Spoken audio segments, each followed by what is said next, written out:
السلام على سيد الأنبياء والمرسلين وعلى آله وأصحابه أجمعين أما بعد.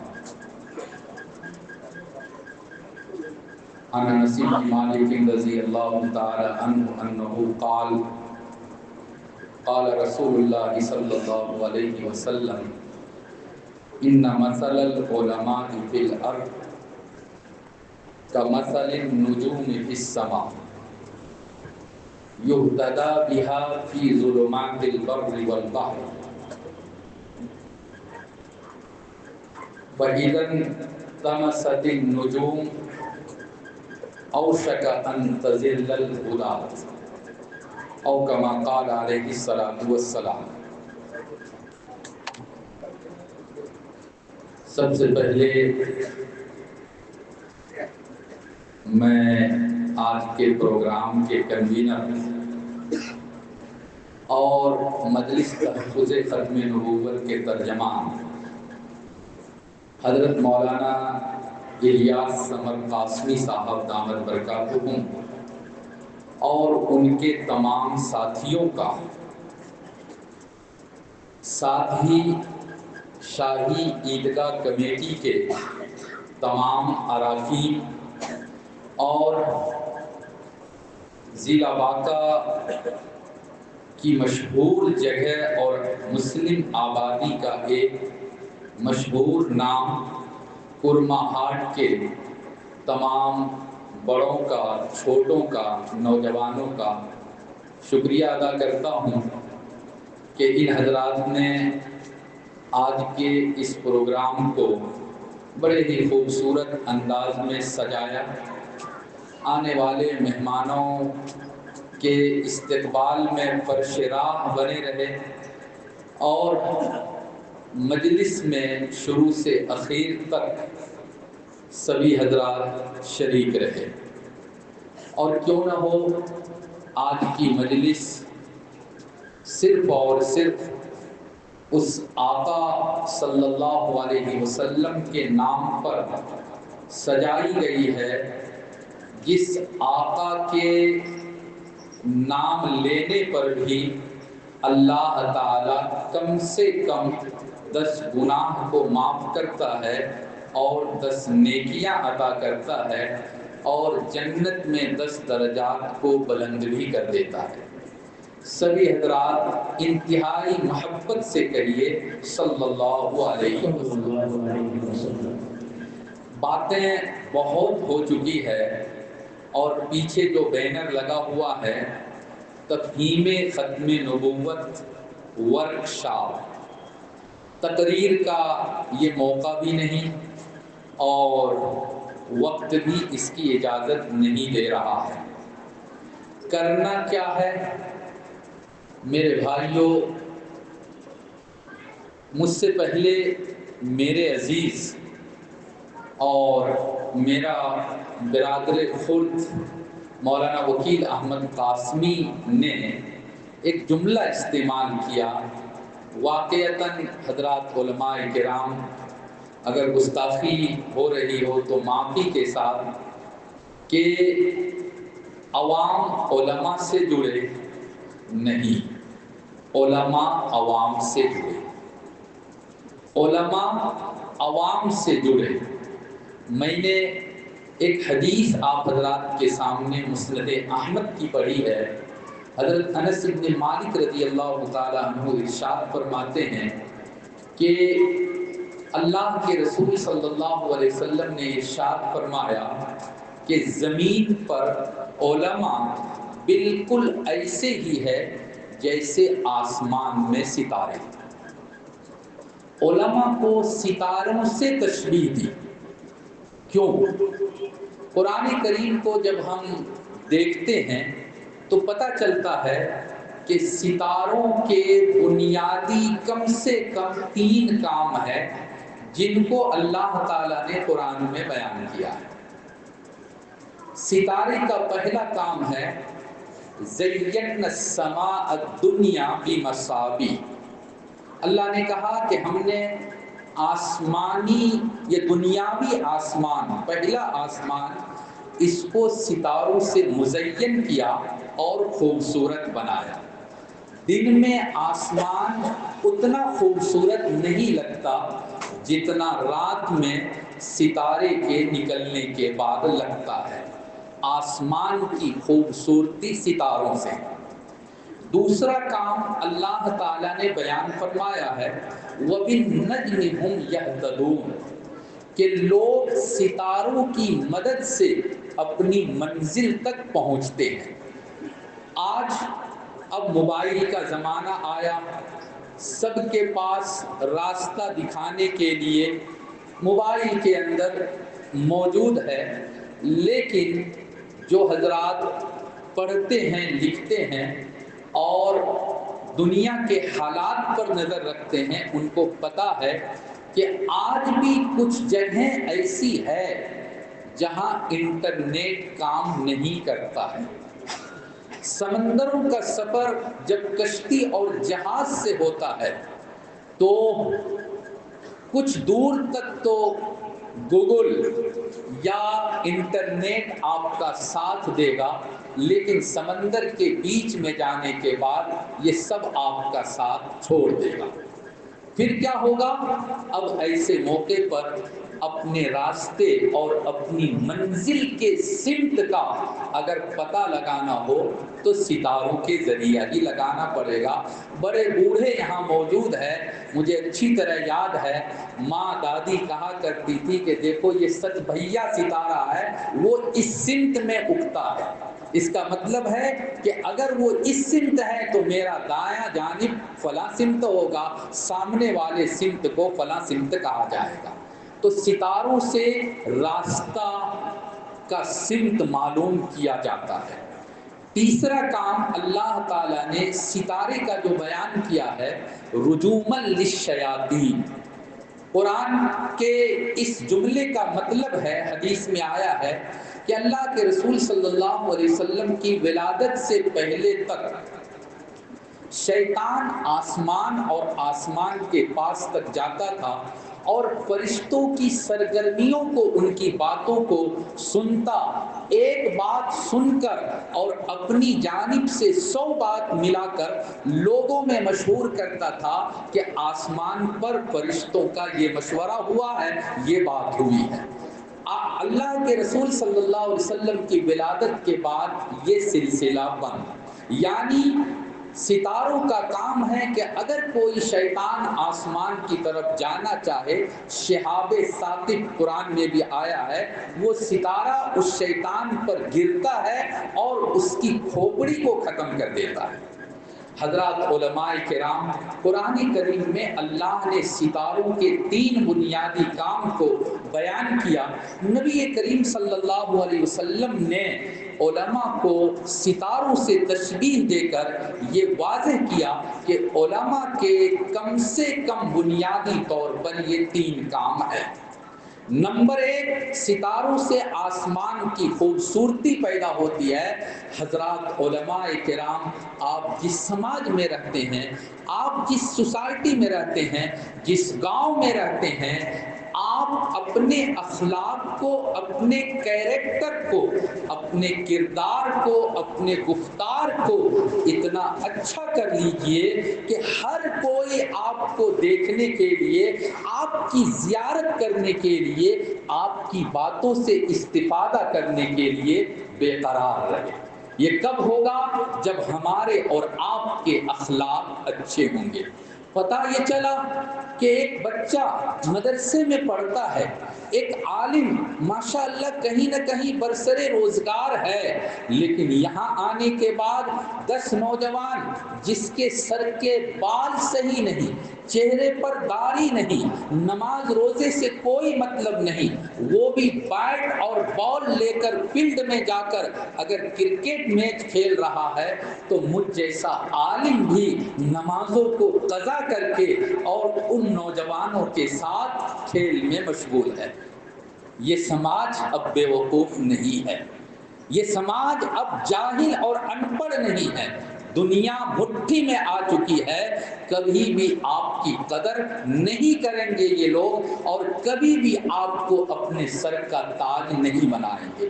اس لیے اپنے سماج کی خوبصورتی کا ذریعہ بنیے، اپنے گاؤں، اپنے محلے اور ایک ایک لوگوں کے دلوں پر راج کرنے والا بنیے۔ یہ اسی وقت ہوگا جب اپنے آپ کے اندر اپنے اخلاق کو صحیح کریں گے، اپنے کیریکٹر اور اپنے اعمال کو صحیح کریں گے۔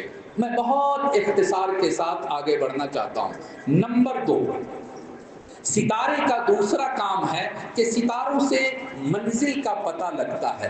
ہم ستاروں کو دیکھ کر راستے کا سمت معلوم کر لیتے ہیں۔ حضرات علماء کرام، آپ عمل کے اتنے پکے بن جائیے، آپ گاؤں کے اندر ایسا اپنا مقام بنا لیجئے، کوئی بھی مسئلہ پیش آئے سب سے پہلے بھاگ کر دوڑ کر آپ کے پاس آئے اور آ کر یہ پوچھے کہ مولانا صاحب قرآن تو میں نے پڑھا نہیں، حدیث تو میں نے کبھی کھول کر بھی نہیں دیکھی، اللہ کے واسطے ہمارے گھر میں ایسا ایسا مسئلہ ہو گیا، بیٹا اور بہو کے درمیان لڑائی ہو گئی، جھگڑے ہو گئے، اب ہم کیا کریں؟ قرآن و حدیث کی روشنی میں آپ مجھ کو حل بتا دیجئے۔ یہ کب ہوگا؟ یہ اسی وقت ہوگا جب آپ اپنے اندر یہ کمال پیدا کریں گے، آپ اپنے اندر کمال پیدا کریں گے۔ آج بھی لوگ علماء کو اپنا مقتدا، اپنا پیشوا ماننے کے لیے تیار ہے۔ اگر آج عوام کے اندر علماء کی عقیدت نہ ہوتی، تقریباً 2 بجنے والے ہیں، بھوکے پیاسے اتنے سارے لوگ ہمارے اور آپ کے لیے یہاں موجود نہ ہوتے۔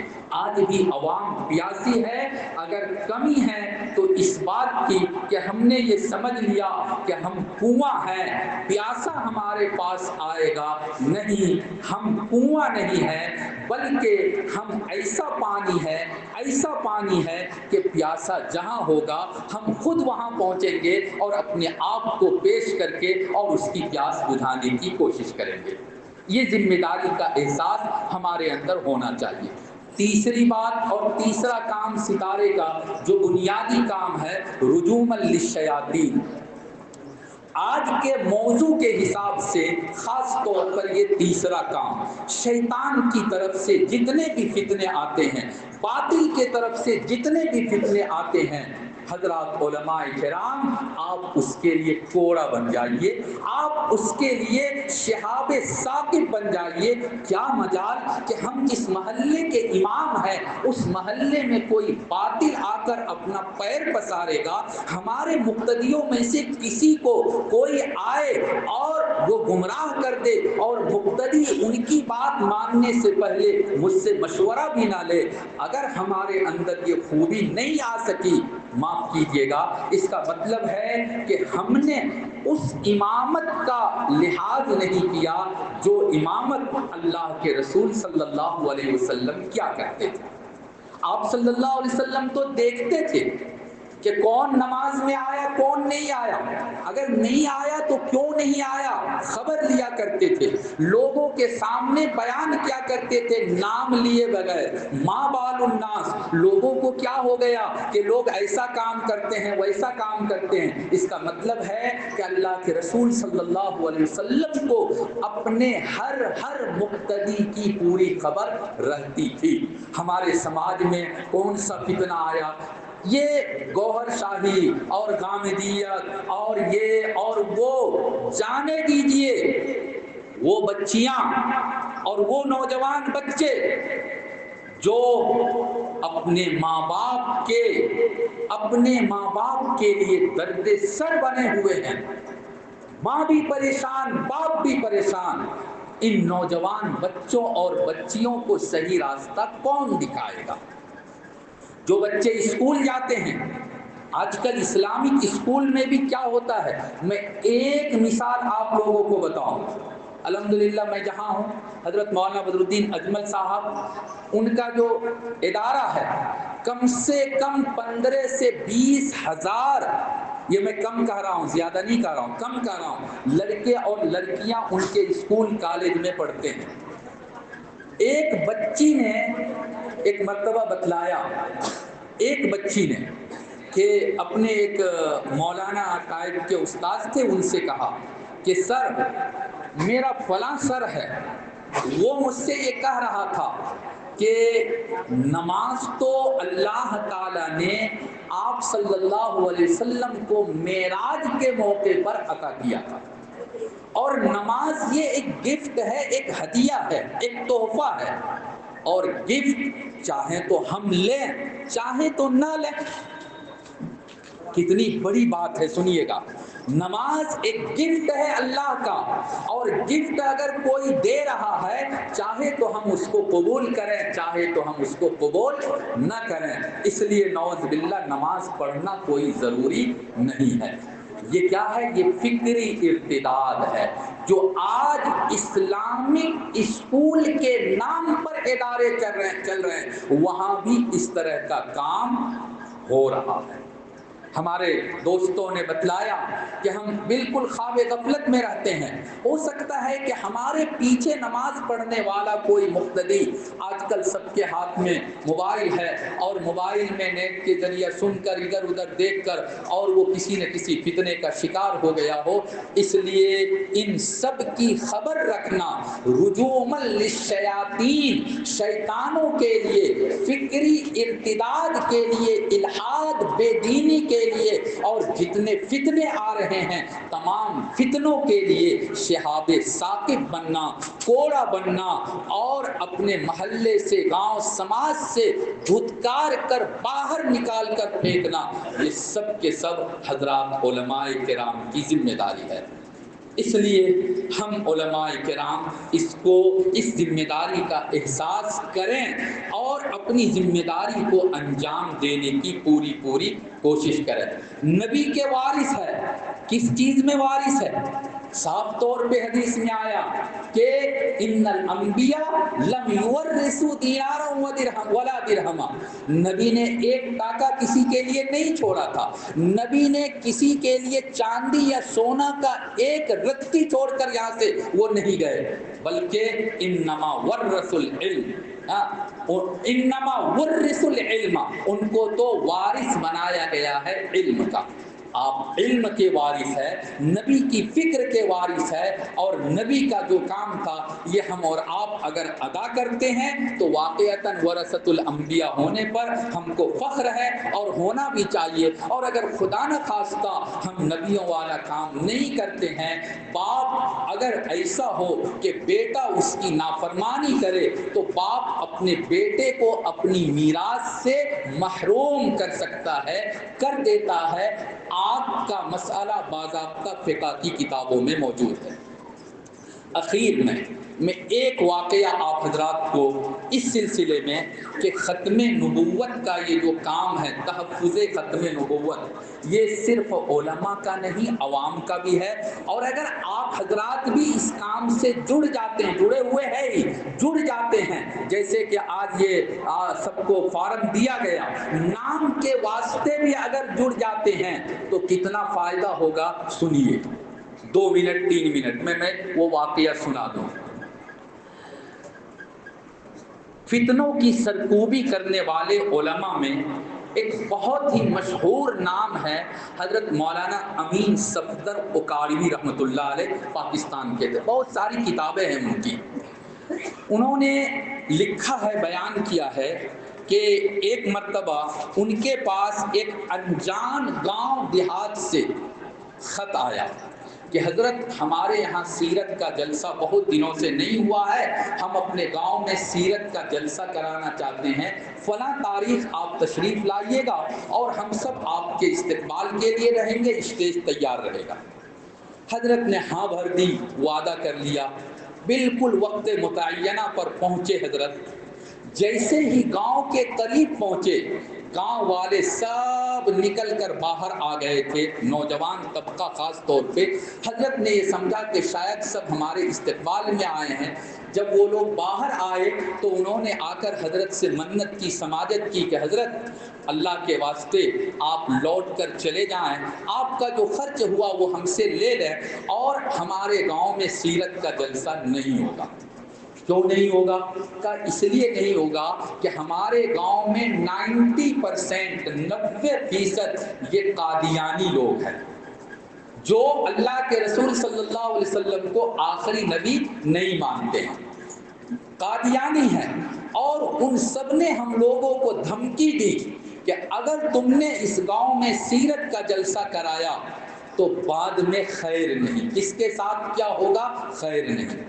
حضرت مولانا امین صفدر اکاڑوی رحمۃ اللہ علیہ تھوڑی دیر کے لیے چنتا میں پڑ گئے، اور حضرت نے جو جملہ ارشاد فرمایا وہ یہ تھا کہ دیکھو بھائی، اگر بات امین صفدر کی ذات کی ہوتی، دھیان سے سنیے گا، اگر بات میری ذات کی ہوتی تو خدا کی قسم میں یہاں سے لوٹ کر چلا جاتا۔ بات تو میرے نبی کی ذات کی ہے، بات تو میرے آقا کی ذات کی ہے، خدا کی قسم جب تک تمہارے گاؤں میں جلسہ نہیں کروں گا میں لوٹ کر نہیں جاؤں گا، چاہے اس کے لیے مجھے اپنا سر تن سے جدا کروا دینا پڑے۔ اب وہ سب کے سب پریشان۔ حضرت نے کہا گھبراؤ مت، یہ بتاؤ کہ تمہارے علاقے میں کوئی لاٹھی ڈنڈا والا ہے؟ لاٹھی ڈنڈا والا کا مطلب گنڈا ٹائپ کا کوئی مسلمان ہے؟ ہر علاقے میں کچھ نہ کچھ ہوتے ہیں۔ تو ان لوگوں نے کہا کہ ہاں ہے، کہ چلو مجھ کو ان کے پاس لے کر چلو، اگر کسی کا نام ہو برا مت مانے، اور بعد میں اللہ کے واسطے اس نام کو غلط طریقے پر استعمال نہ کریں، کتابوں میں جو لکھا ہے وہ میں بیان کر رہا ہوں۔ حضرت گئے کچھ نوجوانوں کے ساتھ، اور ایک ڈاکو تھا اس علاقے کا، بڑا نامی ڈاکو، اس کا نام تھا نورا ڈاکو۔ کوئی عام آدمی ان کے پاس جاتا ہی نہیں تھا، ٹوپی داڑھی والا۔ انہوں نے جب دیکھا کہ حضرت آپ کہاں آ گئے، غلط جگہ تو نہیں آ گئے؟ کہا نہیں بالکل، میں تمہارے پاس بالقصد بالارادہ آیا ہوں۔ کیا بات ہے؟ تو کہا کہ بات آپ کی نہیں ہے، بات ان نوجوانوں کی نہیں، بات میری نہیں، بات ان کی ہے، اور ان کی شان کی اور ذات کی بات ہے، جن کا نام لے کر ہم اس دنیا میں جیتے ہیں، اور جن کے نام کے بلبوتے، جن کے نام پر ہی گویا کہ اللہ تعالیٰ نے پوری دنیا کو سجایا، آسمان اور زمین کو پیدا کیا۔ دیکھو نورا، بات یہ ہے، ایسا واقعہ پیش آ گیا ہے، اب کیا کرنا ہے؟ وہ بھی تو تھے موج والے چودھری صاحب۔ کہا حضرت چلیے دیکھتا ہوں کس نے ماں کا دودھ پیا ہے، نورا سے کون پالا لیتا ہے، آج دیکھ لوں گا۔ گئے اور جا کر اسٹیج پر لاٹھی لے کر کھڑے ہو گئے، اور حضرت سے کہا کہ حضرت آپ جتنی دیر بیان کرنا چاہتے ہیں کیجیے۔ مکمل 3 گھنٹے تک سیرت کا بیان ہوا، اللہ کے رسول صلی اللہ علیہ وسلم کی شان کو، آپ کی ذات کو، آپ کے خاتم نبی ہونے کو حضرت نے تفصیل سے بیان کیا۔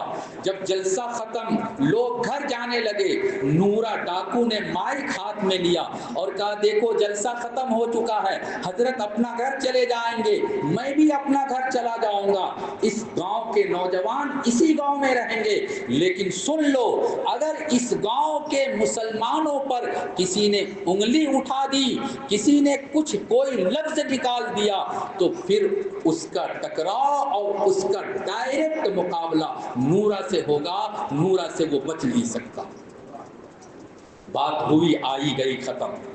حضرت گھر گئے، آخری بس دھیان سے سنیے گا، اصل یہی سنانا ہے آپ لوگوں کو۔ حضرت گھر گئے، گھر جانے کے چند مہینوں کے بعد اچانک دروازے پر دستک ہوئی، دروازہ کھولا، گیٹ کھولا گیا تو ایک شخص کھڑا تھا، اور سر پر پگڑی تھی، بڑی سی داڑھی تھی، اور ہاتھ میں تسبیح اور پیشانی پر سجدوں کی نشان۔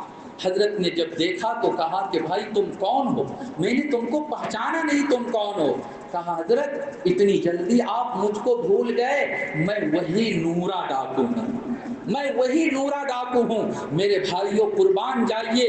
حضرت نے کہا کہ وہ دن اور آج کا دن، وہ دن اور آج کا دن، اس دن تو تمہارے بدن میں اسلام کی کوئی پہچان تک نہیں تھی، اور آج تو تم اپنے وقت کے بڑے متقی، پرہیزگار اور ولی معلوم ہو رہے۔ کیا بات ہے؟ انہوں نے کہا کہ حضرت رات کو آپ آ گئے، میں چلا گیا، لوگ چلے گئے، میں جا کر سویا، ابھی پوری طرح نیند بھی نہیں آئی تھی، پوری طرح نیند بھی نہیں آئی تھی، اللہ کے رسول صلی اللہ علیہ وسلم تشریف لاتے ہیں۔ اللہ کے رسول صلی اللہ علیہ وسلم کی زیارت نصیب ہوتی ہے، اور آپ آ کر کہتے ہیں کہ نورا تم نے آج میری لاج رکھ لی، اور آج تم نے ثابت کر دیا کہ تم واقعتاً کتنا پکا مسلمان ہے۔ نورا میں بھی تم سے خوش اور میرا اللہ بھی تم سے خوش ہے، اور یاد رکھو اللہ کبھی تم کو کسی پریشانی میں مبتلا نہیں کرے گا۔ نورا ڈاکو نے کہا کہ حضرت میں نے تو اب تک کوئی کام کیا ہی نہیں تھا، میں تو لاٹھی لے کر کھڑا تھا، آپ نے تقریر کی میں لاٹھی لے کر کھڑا ہوا، کہیں کسی کے ساتھ مقابلہ کرنے کی نوبت بھی نہیں آئی۔ معمولی سا کام، ایک چھوٹا سا کام کیا، وہ کام کیا تھا ختم نبوت کا تحفظ کیا تھا، ختم نبوت کی حفاظت کی تھی۔ جان چلی جائے گی، اللہ کے رسول صلی اللہ علیہ وسلم کے ختم نبوت ہونے پر ہم آنچ آنے نہیں دیں گے، بس اس کے لیے معمولی سی کوشش کی تھی، اللہ نے ان کی زندگی میں انقلاب برپا کر دیا، اور ایک انتہائی سراپا گنہگار سے وہ اتنے بڑے متقی اور پرہیزگار ہو گئے۔ حضرات، بھائیوں، بزرگوں، اور خاص طور پہ گاؤں سماج سے تشریف لائے ہوئے میرے نوجوانوں، خدا کی قسم کڑھن پیدا ہوتی ہے، تکلیف ہوتی ہے جب ہم جوانوں کی جوانی کو موبائل کے پیچھے، ڈرگس کے پیچھے، اور کیا کہتے ہیں شراب کے پیچھے اپنی جوانی کو ختم کرتے ہوئے دیکھتے ہیں۔ اللہ نے آپ کو اسی لیے پیدا کیا تھا، اللہ کے واسطے ہوش کے ناخن لو، دنیا کہاں جا چکی ہے اور مسلمانوں ہم کہاں پیچھے سے پیچھے جا رہے ہیں۔ اللہ تعالیٰ آج کے اس پروگرام کو اور پروگرام کے مقاصد کو اللہ تعالیٰ ہم سب کو بروئے کار لانے کی توفیق عطا فرمائے، ختم نبوت کے لیے زندہ رہیں، ختم نبوت پر ہماری موت آئے، اس عزم کے ساتھ آج یہاں سے رخصت ہونا ہے۔ وآخر دعوانا الحمدللہ۔